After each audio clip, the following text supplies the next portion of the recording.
শিক্ষার্থীরা, আশা করি তোমরা ভালো আছো, আমিও ভালো আছি। আজকে তোমাদের দেখাবো শিক্ষাবর্ষ 2022 বার্ষিক সামষ্টিক মূল্যায়ন নির্দেশিকা। বিষয় হচ্ছে শিল্প ও সংস্কৃতি, শ্রেণী ষষ্ঠ।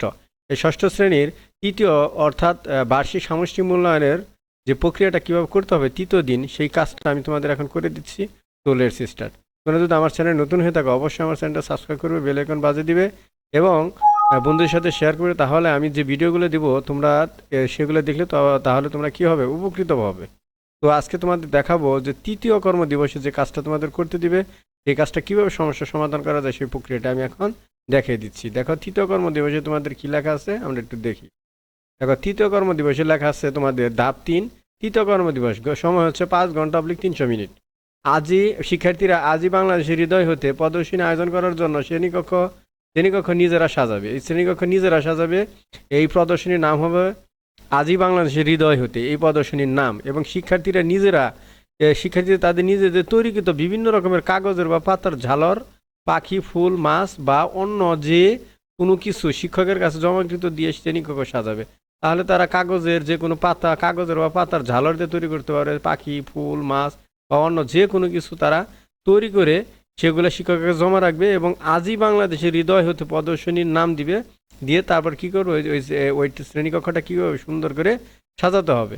সো আমি এই উত্তরটা তোমাদের দেখিয়ে দিচ্ছি। দেখো, এই উত্তরটা তোমরা দেখো, এই উত্তরের এই অংশটা তোমরা দেখো। তাহলে উত্তরটা কী আসছিল দেখো। উত্তরটা সমাধান: শ্রেণী ষষ্ঠ, বিষয় শিল্প সংস্কৃতি, তৃতীয় কর্মদিবস, 5 ঘন্টা + 300 মিনিট।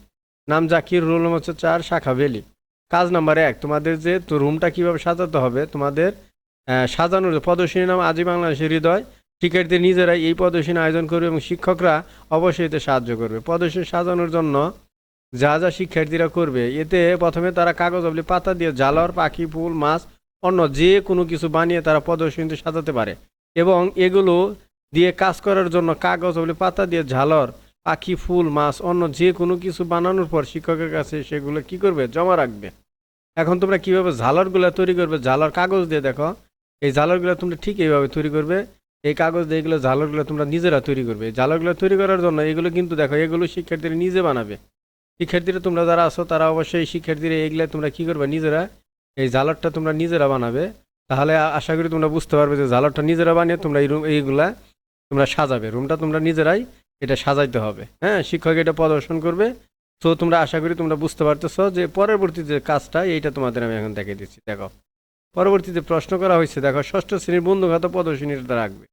ষষ্ঠ শ্রেণীর বন্ধু খাতা প্রদর্শনীতে রাখবে। বন্ধু খাতা কীভাবে প্রদর্শনীতে রাখবে, দেখো, ষষ্ঠ শ্রেণীর বন্ধু খাতার প্রদর্শনীটা নিজেরা করবে। এগুলো তোমরা কিন্তু নিজেরা করবে। দেখো, এই যে পাখি যে ছবি আর্ট করবে, এগুলো তোমরা নিজেরাই করবে। হ্যাঁ, ছবিগুলো তোমরা নিজেরা করবে।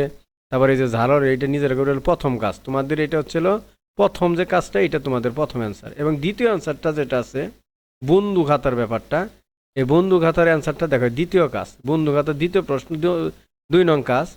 এখানে দেওয়া আছে শিক্ষার্থীদের বন্ধু খাতা প্রদর্শনী করবে। শিক্ষার্থীদের তাদের তৈরি কিন্তু বন্ধু খাতা অবশ্যই ভালো করে প্রদর্শন করবে নিম্নোক্তভাবে। এইভাবে তোমরা এই বন্ধু খাতা একটা বানাবা। বন্ধু খাতা বানিয়ে লিখবা বন্ধু খাতা, এই খাতাটা তোমরা পরিবেশন করবে। এইভাবে তোমরা বন্ধু খাতার ছবিটা আর্ট করলেই হবে। এগুলো শিক্ষার্থীদের নিজে নিজে বানাবে।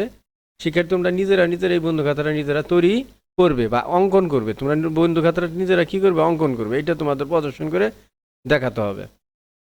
3 নম্বর যে কাজটা, এইটা আমরা একটু দেখি। পরিকল্পনা অনুযায়ী তৈরিকৃত, দেখো এই যে ল্যান্ডটা পরিকল্পনা অনুযায়ী তৈরিকৃত পাপেট দিয়ে এককভাবে অথবা দলগতভাবে উপস্থাপন করবে। আঙ্গুল পাপেট বা হাত পাপেট দিয়ে উপস্থাপন পরিবেশনের সময় পাপেটের চরিত্র ফুটিয়ে তোলার জন্য প্রয়োজন আবৃত্তি করা বা গান গাইতে পারে। শিক্ষক শ্রেণীতে শিক্ষার্থীর সংখ্যার সময় বিবেচনা করে একক ও দলগত উপস্থাপনার জন্য সময় নির্ধারণ করে দিবেন। এখন তুমি আবৃত্তি এর জন্য চরিত্র ফুটিয়ে তোলার জন্য প্রয়োজন আবৃত্তি বা গান গাইতে পারেন।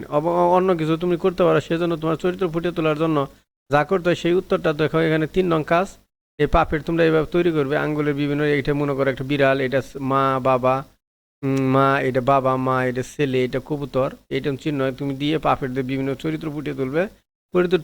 পাপেট দিয়ে শিক্ষার্থী বিভিন্ন চরিত্র ফুটিয়ে তুলে অভিনয় করে দেখাবে। যেমন আমি একটা নাটক তোমাদের অভিনয় করে দেখাতে পারি। অভিনয় হবে, মনে করো এরকম করে করতে হবে। মনে করো তোমাদের 5 আঙ্গুলের 5টি ছবি দেখা যাচ্ছে। তাহলে তোমরা 5টি চরিত্র নাম লেখো, যেমন মা বাবা, ছেলে, বিড়াল, কবুতর।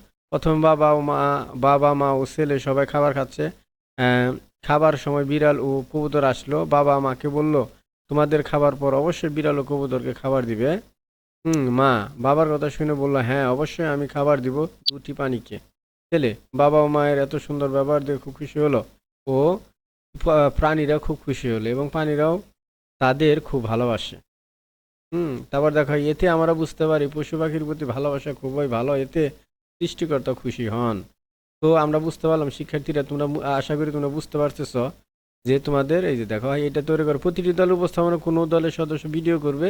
এগুলো তোমাদের করতে হবে না, ভিডিও করবে যে কোনো, যে তোমাদের শিক্ষকও ভিডিও করতে পারে অথবা তোমাদের অন্য দলের সদস্যরাও এটা ভিডিও করতে পারে মোবাইল দিয়ে তৈরি করে। আশা করি শিক্ষার্থীরা তোমরা সম্ভব হলে মূল্যায়নের দিনে একজন প্রাফেট শিল্পী চারুশিল্পী, অভিনয় শিল্পী, সঙ্গীত শিল্পী, নৃত্যশিল্পীকে আনা যেতে পারে। শিক্ষার্থীরা আশা করি তোমরা এই তিনটা কাজ, এই প্রথমে একটা কাজ, পরে এই দুইটা কাজ, পরে এই তিনটা কাজ, তোমরা আশা করি এই তিনটা, প্রথম যে তিনটা, এই তিনটা তোমাদের কাজ আমি আশা করি তোমাদের বুঝাইতে পারছি।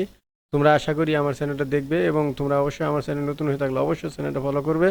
তাহলে আমি পরবর্তীতে যে ক্লাসগুলো দিব তোমরা তাহলে সেগুলো দেখে তোমরা অবশ্যই উপকৃত হবে। তো আজকে এ পর্যন্তই থাক। পরবর্তী ক্লাস বা পরবর্তী চূড়ান্ত মূল্যায়ন অন্যান্য ক্লাস দেখার জন্য তোমাদের অবশ্যই শুভকামনা রইল। আসসালামু আলাইকুম।